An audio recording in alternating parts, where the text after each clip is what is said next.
Welcome back to another technical deep dive here in the debug zone.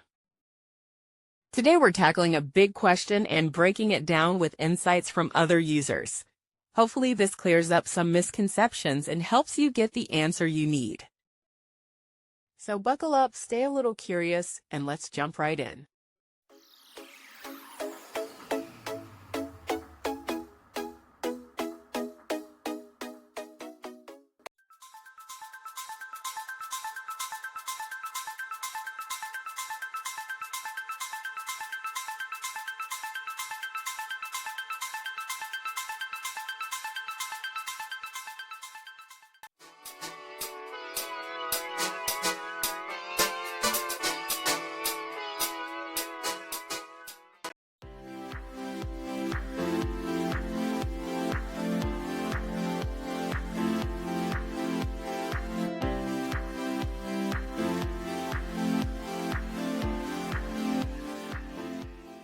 And that's a wrap.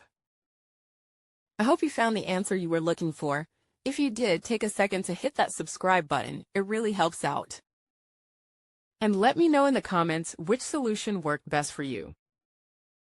See you next time in the debug zone.